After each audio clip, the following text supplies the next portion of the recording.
Buenas noches, mi nombre es Johnny Angulo y me toca dar la definición de los términos de la unidad número 3 referida a la herencia. Estos términos serán definidos como fenotipos, gen, locus, cromosomas homólogos heterólogos, genes homocigotos y heterocigotos, así como los caracteres dominantes y recesivos y el trabajo.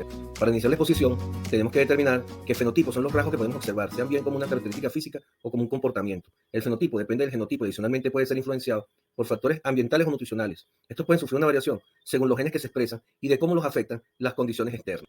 Entendiendo como gen la partícula de material genético que junto con otra se haya dispuesto en un orden fijo a lo largo de un cromosoma y que determina la aparición de los caracteres hereditarios en los seres vivos, tales como color de pelo, piel y ojos. El locus es en la relación con la genómica, es el sitio de ubicación física en un genoma, como un gen u otro segmento del ADN. Los cromosomas, podemos decir, que es el que contiene los genes, siendo así el pilar fundamental del cuerpo humano. Estos también poseen las proteínas que ayudan al ADN a existir en la forma apropiada, tomando en cuenta la clasificación morfológica, dividiéndose en homólogos y heterólogos. Los homólogos son aquellos que constituyen una pareja cromosómica, uno heredado de la madre y el otro del padre. Estos contienen losis genéticos en idéntico orden. En las mujeres, tanto el par de cromosomas autosómicos como los cromosomas sexuales son homólogos, mientras que en los varones o el sexo masculino, los cromosomas autosómicos se mantienen homólogos, pero los cromosomas sexuales no. Los heterólogos son dos cromosomas relacionados por estar emparejados. Su estructura y manifestaciones genéticas son diferentes, tal como ocurre con el par XY. Cabe destacar que los cromosomas son heterólogos, a pesar de sus diferencias, ya que cumplen una función específica al otorgar características físicas y funcionales al individuo. Conocemos entonces que el gen determina la aparición de los caracteres hereditarios en los seres vivos, dividiéndose en heterocigotos y homocigotos. Los heterocigotos se refieren a la expresión de un gen o parte de un gen en un organismo huésped, que no tiene naturalmente este gen o un fragmento de él. Y el homocigoto es el genotipo de un organismo diploide en un locus específico de su ADN. Un individuo homocigoto es aquel que posee dos alelos iguales de un gen, proveniente de los progenitores. Sus tipos son dominante y recesivo. Comprendiendo como dominancia, cuando el alelo es dominante para un gen, produciendo el mismo efecto fenotípico sobre un carácter que va más allá que los alelos. Esto en dosis simple, como el heterocigoto, o doble, el homocigoto. El alelo dominante es aquel que en el par en cuestión hace su manifestación en un fenotipo. El alelo recesivo, en cambio, no puede manifestarse, ya que los recesivos son aquellos que no se hacen presentes en el fenotipo que los posee, pudiendo estos manifestarse en su descendencia. Son genes de un par que se sitúan en el mismo espacio, en los cromosomas que son homólogos, estableciendo ciertas características biológicas. Mendel enfocó su trabajo en explicar y predecir cómo sería el fenotipo de un nuevo individuo. Estas leyes creadas por Mendel declaraban la transmisión de caracteres o lo que conocemos como herencia genética. Mendel mencionó tres principios: el primero, uniformidad; segregación; y la ley de segregación independiente como tercero. Este primero, llamado ley de uniformidad, establece que si se cruzan dos razas puras por un determinado carácter, los descendientes de la primera generación serán todos iguales entre sí. En su segundo postulado, que es la ley de segregación, esta nos indica que durante la formación de los gametos, cada alelo de un par se separa del otro miembro para determinar la constitución genética del gameto filial. En la tercera, llamada segregación independiente, concluyó que diferentes rasgos son heredados independientemente unos de otros. No existe relación entre ellos. Por tanto, el patrón de herencia de un rasgo nos afectará al patrón de herencia de otro. Este tema de los trabajos de Gregor Mendel será ampliado un poco más por la compañera Geraldine. Muchas gracias, Johnny. Yo le voy a hablar sobre la herencia de caracteres hereditarios y las leyes de Mendel. Mi nombre es Geraldine Lange.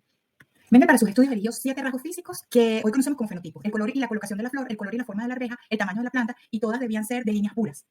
Veamos en qué consistían sus leyes. La ley de uniformidad consiste que cuando se cruzan dos líneas puras que se diferencian en un solo carácter, la primera generación filial va a dar como resultado que van a tener todas un mismo carácter, independientemente de la dirección del cruce. El carácter manifiesto, Mendel lo denominó carácter dominante, mientras que el que permanecía oculto lo denominó el carácter recesivo. Posteriormente postula su segunda ley, que es la ley de segregación, en donde él va a tomar dos plantas que pertenecen a la primera generación filial y las va a cruzar. El resultado de este es que va a haber una proporción 3:1, en donde 3 plantas van a manifestar el carácter dominante y una planta va a manifestar el carácter recesivo que permanecía oculto o enmascarado en la primera generación filial. El hecho de que un carácter recesivo apareciera en una segunda generación filial llevó a Mendel a pensar que este carácter recesivo no había desaparecido, sino que simplemente permanecía oculto. Entonces, para Mendel, estos resultados lo llevaron a determinar que el carácter se debía a un factor hereditario. Así llegamos a la ley de combinación independiente, en donde plantea que los diferentes rasgos que heredamos son independientes los unos de los otros y no hay relación entre ellos. Aquí vemos un ejemplo donde él cruzó arvejas verdes lisas con arvejas amarillas rugosas, e independientemente, pues la mezcla de los genes hizo que aparecieran diferentes tipos de arvejas: lisas amarillas, lisas verdes, rugosas amarillas y rugosas verdes. Entre sus aportes tenemos que con sus estudios él marcó un precedente fundamental para entender cómo funcionan los genes, la herencia y los fenotipos. Y aquello que él explicó como elementos de lo que hoy conocemos como genes que se transmiten de generación en generación. Sus aportes hoy en día son un principio básico de la ciencia, creó las leyes de Mendel, las cuales son las bases de la genética moderna, y además predijo la existencia de los genes, aunque no lo pudo explicar completamente. Otro de sus grandes aportes fue que le abrió las puertas para la experimentación del estudio de la genética, no solamente con plantas, sino también con otras especies, ya que él llevó a cabo experimentos de hibridación con abejas de diferentes razas que trajo de todas partes del mundo. Además de Mendel, han existido otros investigadores contemporáneos, como es el caso de Walter Sutton, quien es un genetista y biólogo estadounidense, quien llevó a cabo sus experimentos de investigaciones con las langostas, mediante las cuales descubrió que estas eran excelentes para todo lo relacionado con los estudios citogenéticos, además que era la mejor especie para poder estudiar la estructura celular. También descubrió que la presencia de cromosomas individuales identificables se encontraban en pares durante la meiosis. Demostró la presencia de cromosomas homólogos, que son pares de cromosomas con estructura y tamaño similar, de los cuales un par proviene de la línea materna y el otro par de la línea paterna. Descubrió que las leyes mendelianas de la herencia también se podían aplicar en los cromosomas a nivel celular. Él determina que todos los cromosomas existen en pares similares y que cada célula sexual aporta un cromosoma de cada par a la mitad de su material genético en el momento que se está formando una nueva célula. Con sus estudios concluye que los cromosomas son los portadores de los genes del individuo y que además los cromosomas de los progenitores durante la meiosis se van a unir y se convierten en cromosomas homólogos que intercambian su material genético originando un único fenotipo. Otro genetista especializado en evolución y herencia fue Thomas Morgan. Él estudió genéticamente las moscas Drosophila melanogaster. Ellas son característicamente de ojos rojos, sin embargo, existen algunas con ojos blancos, a lo que él pensó que esto se debía a una mutación producto de un gen recesivo. Y a estos ojos blancos, que eran producto de un gen recesivo, él las llamó white. En su experimento, él se dio cuenta que al juntar una mosca ojo blanco macho con una mosca ojo rojo hembra, toda la primera generación filial iba a dar moscas ojos rojos. Ya cuando la segunda generación es producto del cruzamiento de las de la primera generación, el resultado que dio fue que solo los machos tenían ojos blancos, mientras que las hembras permanecían con los ojos rojos. Los resultados de sus experimentos fueron los siguientes: que ciertos caracteres se heredan a través de una herencia que está ligada al sexo, que el gen responsable del carácter se localiza en el cromosoma X y que hay otros genes que se localizan en otros cromosomas específicos. Entonces vemos que él fue el primero en hablar sobre los cromosomas sexuales. Además, que él planteó que la recombinación genética era un mecanismo fundamental para la evolución y argumentó que la herencia citoplásmica era un tipo de herencia que implicaba la transferencia solamente en los genes que estaban localizados en el citoplasma y no vinculaba a los cromosomas que estaban en el núcleo. Gracias a sus experimentos se pudo demostrar cuál era la base genética para la determinación del sexo. En su teoría de los genes estableció que los genes estaban unidos en diferentes grupos de encadenamiento y que los alelos que afectaban al mismo carácter se encontraban dentro del mismo grupo y que los genes estaban dispuestos de forma lineal sobre los cromosomas. Para finalizar, ¿qué es la determinación cromosómica del sexo? El sistema de determinación genética del sexo en los animales suele ir acompañado de las diferencias que existen en los cromosomas. Los seres humanos poseemos cromosomas XX y XY. Cada uno posee 44 pares. Las hembras tienen 2 cromosomas XX y los machos tienen 2 cromosomas XY. Los cromosomas X y los cromosomas Y son distintos o diferentes en su forma y tamaño. Y siempre el gameto femenino aporta un cromosoma X, mientras que el masculino puede aportar un cromosoma X o un cromosoma Y, por lo que podemos afirmar que el hombre es el que determina el sexo en la especie. El sistema propio de las aves y de los mariposas son los cromosomas XW y los ZZ siguen el mismo patrón de los humanos, en donde los machos son ZZ y las hembras son heterozigotas ZW. Para los insectos, ellos son cromosomas XX y Z0. Las hembras tienen 2 cromosomas X y los machos tienen un solo cromosoma, que es el Z, uno menos que el macho. Ahora los dejo con mi compañera Wendy. Teoría cromosómica. Esta teoría fue desarrollada por los científicos Theodore Boveri y Walter Sutton en el año 1902 y ella permitió comprender por qué ciertos caracteres se heredan y otros no. Es decir, porque un alelo se transmite y otro no, ya que son independientes el uno del otro, al ubicarse en cromosomas distintos. Un ejemplo de esto sería el sexo del individuo y la información sobre el color de sus ojos. En cuanto a los cromosomas y la herencia, cuando Mendel realizó sus experimentos no se conocía la existencia de la molécula del ADN ni por lo tanto que esto se encontrara en los cromosomas.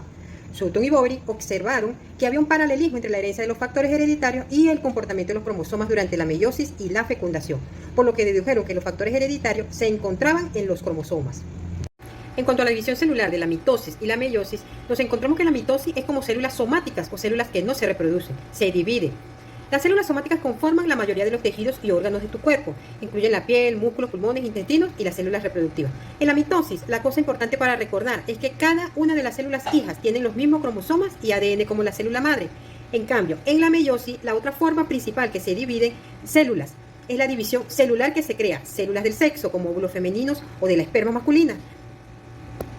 Dentro de la fase de la mitosis está la profase, que es la primera etapa, la prometafase, que es la ruptura de la envoltura nuclear y la unión de los cromosomas, la metafase, que es el alineamiento de los cromosomas, la anafase, que es la separación de cromatidas y segregación de cromosomas, y la telofase, que es la reconstrucción de la envoltura nuclear y el fin de la mitosis. La fase de la meiosis se da en una primera y segunda fase. En la primera, la meiosis, estos cromosomas homólogos se separan entre las 2 células hijas resultantes de esta fase para que ocurra esto, la meiosis 1, que abarca varias etapas. Profase 1, que se empieza a construir las estructuras que van a ayudar a separar los cromosomas de la célula, la prometafase 1, que se hilan los microtúbulos a los cromosomas, la metafase 1, los cromosomas se alinean en el centro de la célula, la anafase 1, se separan los cromosomas hacia los polos celulares, y la telofase 1, que se separan 2 células hijas. En la segunda fase de la meiosis se da la profase 2, prometafase 2, metafase 2, anafase 2 y telofase, que en la primera se forman nuevas estructuras para separar los cromosomas, en la segunda se hilan los microtúbulos a los cromosomas, la tercera los cromosomas se alinean en el centro ecuatorial de la célula, en la tercera las hebras de los cromosomas se separan y se arrastran a los polos, y por último se dividen las células originando 4 células hijas finales. En cuanto a las células diploides y haploides, tenemos que las diploides son las células que poseen o tienen el número completo de cromosomas de la especie y dicho número se representan con 2 N subíndice. Y en las células haploides son las células que solo contienen la mitad del número de cromosomas de la especie, dicho número se representa con la letra N en minúscula. La gametogénesis es el proceso mediante el cual las células germinales experimentan cambios cromosómicos y morfológicos en preparación para la fecundación. Durante este proceso, a través de la meiosis, se reduce la cantidad de cromosomas del número diploide, 46 o 2N, al número haploide, 23 o 1N. La espermatogénesis es el proceso de formación de los espermatozoides, que son los gametos masculinos. Tienen lugar en los túbulos seminíferos testiculares con una duración aproximada de 62 a 77 días en especie humana, mientras la ovogénesis es el proceso mediante el cual se produce el desarrollo del ovocito. Antes del nacimiento hay una migración de las células germinales primordiales hacia los ovarios del feto para dar lugar a los ovocitos primarios mediante sucesivas divisiones mitóticas. Tenemos el cariotipo y sus alteraciones. El cariotipo es el conjunto completo de los cromosomas de un individuo. Puede haber anomalías numéricas de los cromosomas como las trisomías, en las que hay 3 copias de un cromosoma. La más conocida es la trisomía 21 o síndrome de Down. Otras anomalías son la falta de una copia de un cromosoma, la falta de una parte de un cromosoma, el traspaso de parte de un cromosoma a otro. En cuanto a la herencia ligada al sexo, es una forma de herencia mendeliana. El término describe rasgos que se heredan a través del cromosoma X o Y.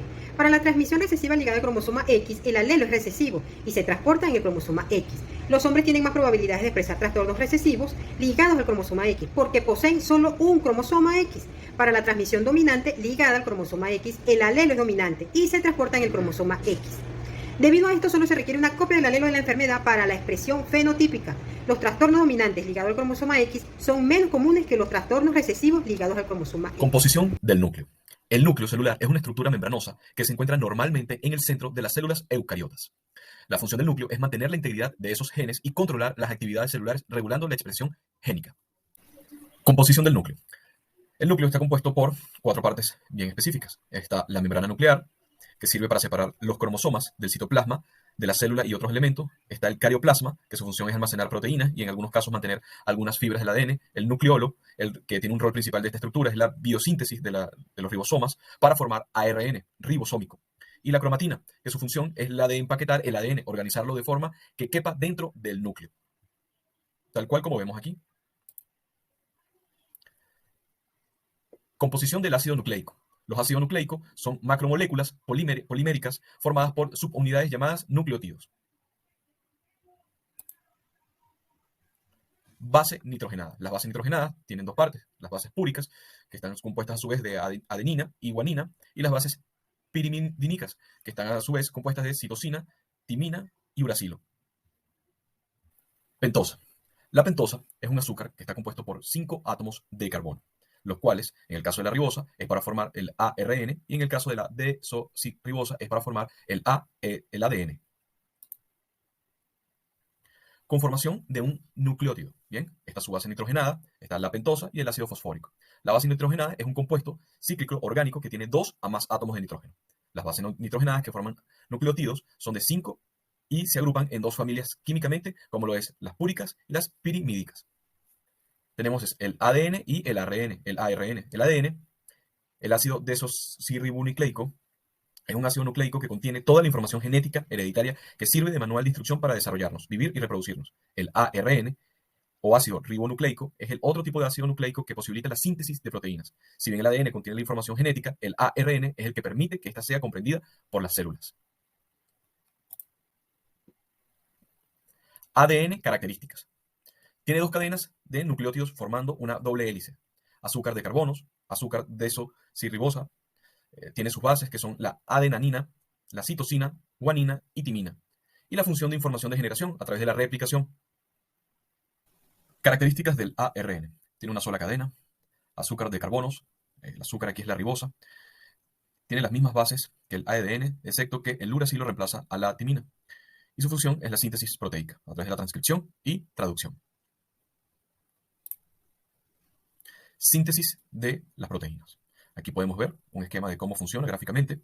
La síntesis de proteínas se lleva a cabo en 2 etapas. La primera etapa, que es la de la transcripción, ocurre dentro del núcleo de las células eucariotas. Aquí la secuencia se transcribe en una molécula de ARN, el cual es denominado ARN mensajero. Y la segunda etapa es la de traducción, síntesis proteica propiamente dicha. Código genético. Aquí podemos ver un ejemplo donde están todos los códigos genéticos, el cual es un conjunto de reglas que define cómo se traduce una secuencia de nucleótidos en el ARN mensajero a una secuencia de aminoácidos en una proteína. Mutación. La mutación, aquí podemos dejar en evidencia una gráfica de cómo ocurre dentro del ADN. A los cambios estables en la cadena de ADN que son capaces de ser heredados se le conoce como mutaciones. Tipos de mutación. En primer lugar, tenemos la mutación molecular, que son mutaciones a nivel molecular y afectan la constitución química de los genes, es decir, a las bases o letras del ADN. En segundo lugar, tenemos la mutación de tipo cromosómico, que es una mutación que afecta a un segmento cromosómico que incluye varios genes. Y en tercer lugar, tenemos una mutación de tipo genómico, mutación que afecta a cromosomas completos por exceso o por defecto, o a juegos cromosómicos completos. Aportes de Watson y Crick. En 1953, Watson y Crick postularon un modelo tridimensional para explicar la estructura del DNA. Sus principales aportes es que establecieron un modelo para explicar autoduplicación del DNA. Participaron en el desciframiento del código del DNA o código genético. Desarrollo embrionario. En el desarrollo embrionario es el periodo que se produce entre la fecundación y el parto. Dura normalmente 9 meses y cada uno de los trimestres en los que se divide se desarrollan diferentes partes del cuerpo. En la etapa 1 es en la que se forma el cigoto, que ocurre el día número 1. En la etapa 2, que ocurre entre los días 2 y 3, es donde se desarrolla el embrión como tal. En la etapa 3, que ocurre en el día 4, es donde se desarrolla la parte denominada morula. Y en la parte o en la etapa número 4 del desarrollo embrionario, que ocurre de los días 5 a 6, se desarrolla lo que se denomina el blastocito. Y así concluye nuestra exposición sobre la unidad 3 de herencia. Muchas gracias.